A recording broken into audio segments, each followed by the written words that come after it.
Dear parents, a quick event in my usually quiet life has happened since I last wrote you. On Wednesday, I had the honor to attend the President of the United States as one of his temporary staff to the battlefield of Gettysburg and to the solemn consecration of the National Soldiers' Cemetery. As the newspapers have given you the details of the consecration, procession, speeches, etc., I will not weary you with a rehearsal, but tell you of my own part in the play. On boarding the train at Washington, Captain and I passed into the rear car, and soon after the President left his seat in the second car, came in and joined us, remarking as he did so, "Ha, this is much better," alluding to his escape from the secretaries and dignitaries that filled car number 2. I had a copy of the Herald and offered it to him, but he preferred the Tribune, and after a few general remarks began reading. He was very unassuming, and so genial and pleasant that I felt as much at ease as I should in talking to an old friend. We rode together on same seat until we reached Baltimore, where a number of gentlemen, including Major General Schenck, entered, and I retired. Between Baltimore and Gettysburg he was very sociable, and spoke of public affairs, his governors and generals, with little or no reserve. His storytelling propensities could not be suppressed, and he had all hands in a roar of laughter several times. Many of his stories were more funny than chaste. In this respect, published accounts of him are not exaggerated as I thought they were. After he had read the Tribune, he asked for the Herald, and said he wanted to see a wrap of the Texas expedition. At Baltimore, Hanover, and other places, Mr. Lincoln came out and made a few remarks to the crowd, who all cheered him. Hundreds of women waved handkerchiefs all along the road. Had a fine lunch each trip, furnished by the railroad company. In the procession, I rode 1 paysan right and 3 in rear of President, in full uniform with belt and sash. Had a little black pony belonging to a Colonel Tate of Gettysburg. The crowd was very great, but not as large as I anticipated. At the cemetery, I was again favored with a seat on the stand, and was totally enveloped by civil and military dignitaries. If I had not been a saucy, native-born American, I should have felt like an atom amid so much greatness, rank, and talent. As it was, I remembered our constitutional assertion, and felt myself a man for all that. Some photographic views were taken of Nicolay, Lincoln, and Everett, and I believe my coconut appears in the background. If so, I must surely get one as a souvenir. We left at 6:30 p.m. on return, which was monotonous, and got to barracks at 2 a.m. Friday, tired enough, I can assure you. Thus you have a brief sketch of a very pleasant excursion with the grandees of the country, all of whom, I am happy to say, conducted themselves in a truly democratic manner.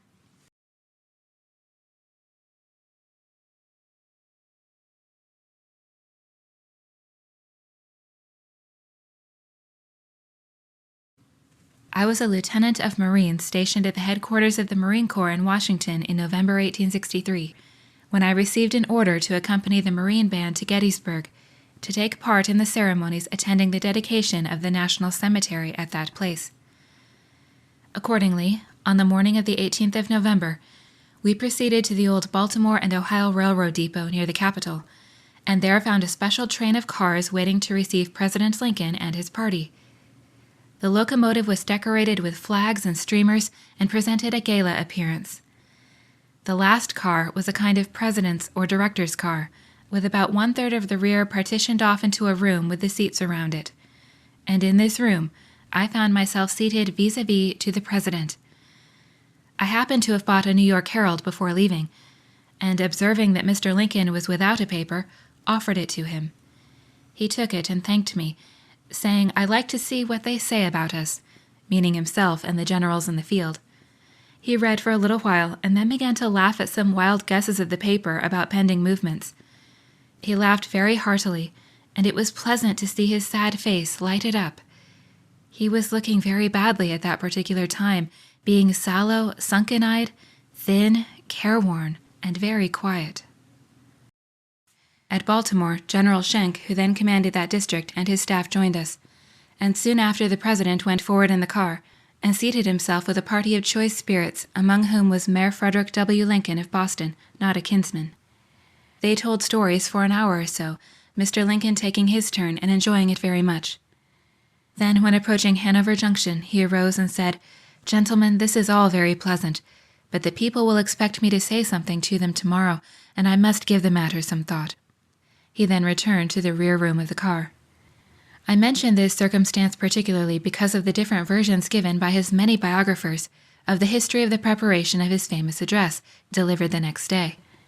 By some, you may remember, it is claimed that he wrote it on the train upon a piece of wrapping paper, by another upon a piece of pasteboard, by another that it was written in Gettysburg on a yellow government envelope, by another that it was written in the house of David Wills with writing materials which he asked to have sent to his room after retiring, and by others that it was done in Washington. My own belief is that the first 19 lines were written in Washington, and the remainder on the train and in Gettysburg. Lincoln said to Noah Brooks, one of his historians, before leaving Washington, "My speech is all blocked out. It is very short." The first sheet of the manuscript bore the heading Executive Mansion, and those 19 lines written upon it were never materially changed. The rest bore evidence of having been written and rewritten many times, and was even changed in the delivery upon the platform. The version sent by the Associated Press and published in the papers of the 20th of November seems to me to be much better than that which he subsequently revised in 13 different respects. We continued on to Gettysburg, where we arrived about sundown, and were surprised to find some of the wounded of the battle still in hospital. The President became the guest of Mr. David Wills, and I went to one of the hotels. Gettysburg was crowded, and it was said that hundreds slept on the floors. That night, the President, Mr. Seward, and Colonel John W. Forney were serenaded by the 5th New York Artillery Band, and a reception was held at Mr. Will's. Next morning, we were up early to find a beautiful Indian summer day. The town was all agog and people pouring in from the surrounding country.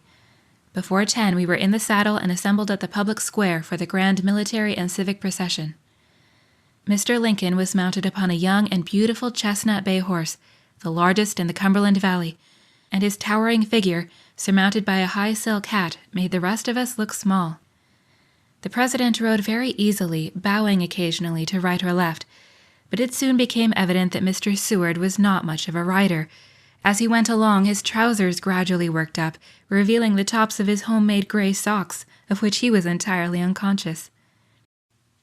We passed along Baltimore Street to the Emmitsburg Road, minute guns being fired, then by way of the Taneytown Road to the cemetery, where the military formed in line to salute the President at about 11 o'clock.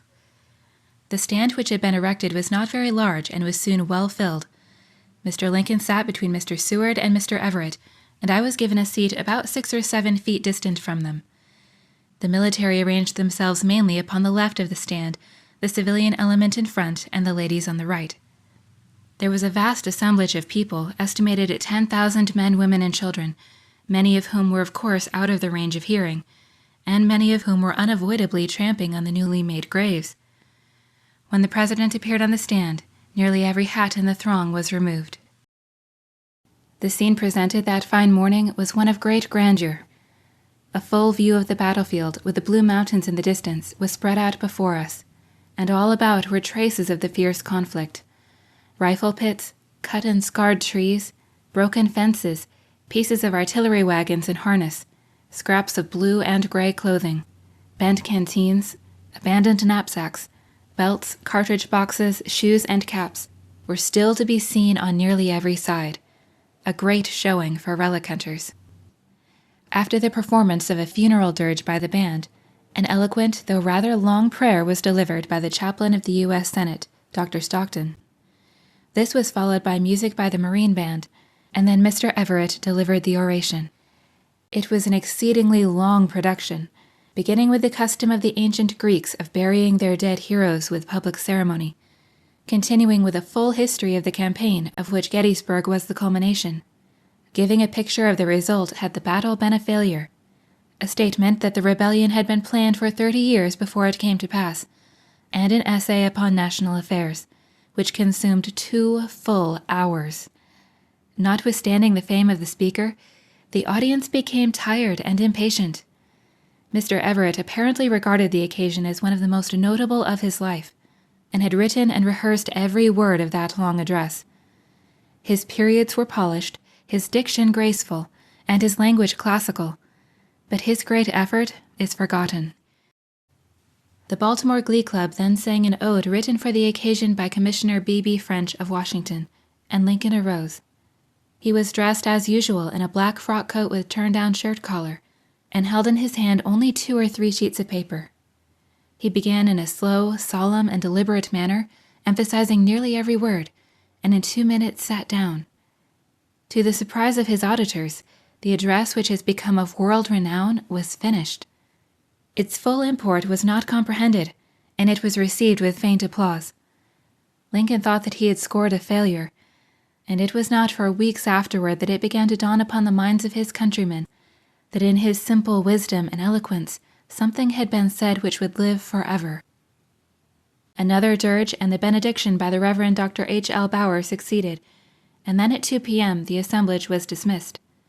The program had been carried out successfully, and the first event of the kind probably since those held by the great race of men who originated free government was accomplished. That afternoon Lincoln walked arm in arm to the Presbyterian Church with John Burns, the heroic old man of Gettysburg, who figured in the 3 days' fight. And that evening we left on the return trip to Washington.